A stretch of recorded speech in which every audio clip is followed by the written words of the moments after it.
Жаңағы Ағыбай батырдың Әлихан төре Бөкейхановқа берген жауабындағы екінші сұрағының жаңағы жауабын айтайын деп отыр едім.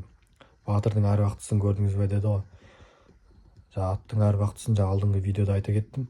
Ердің әруақтысы содан жаңағы Ақбастауға таянып келіп жаттық дейді. Содан тынығып жатқан жерімізден Саржан батыр атып тұрып, аттан Ағыбай жау кеп қалды іргеге аттан деп. Аттан атқа секірдік дейді.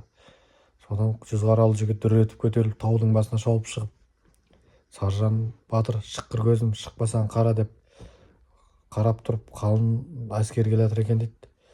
600 адам екен шамамен Ақеке депті. Содан бұл қайдан байқап қойды деп жайылмай қарап қалсам, жаңағы қораш көріп тұрған Саржан батыр ісініп кетіпті дейді. Ерке үлкен болып кетіпті дейді. Сонда ердің әруақтысы Саржан батыр екен ғой дедім дейді.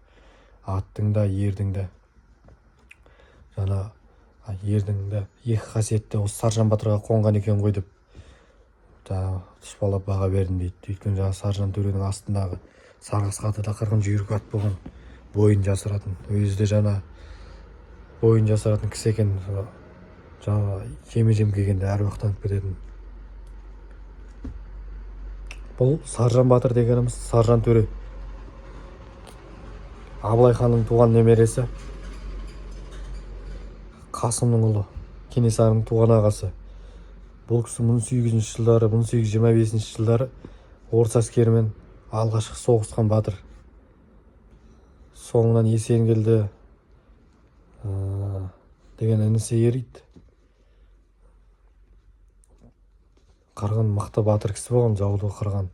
Орыстар түгел шетен қырған, Көкшетау, Атбасар, Ақтау, Баянауыл, Қарқаралыға келген орыс әскерін түгел қырып салған Саржан төре.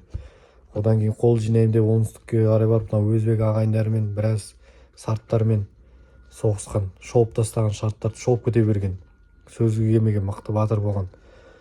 Содан бұны сарттар ала алмай, жеңе алмай, бұл оңтүстік өңірдегі Қоқанның езгісінде болған ұлы жүздің біраз руларын, кіші жүздің рулары, орта жүздің руларын Қоқан, Хиуа басқыншыларынан азат еткен, әскер жинаған. Содан бұл кісіні өзбек ағайындар, сарттар, оның ішінде сарттар соғыспен аламаған екен, алдап шақырған. Алдап шақырып, бітімге келеміз болды деп, жауыздықпен Ташкент қаласына шақыртып, жауыздықпен сол жерде алдап түсіріп өлтірген. Саржан батыр солай ел сүйері үшін шахид болған. Ағыбай батырдың кезіндегі серігі, Кенесарының туған ағасы Саржан батыр атақты.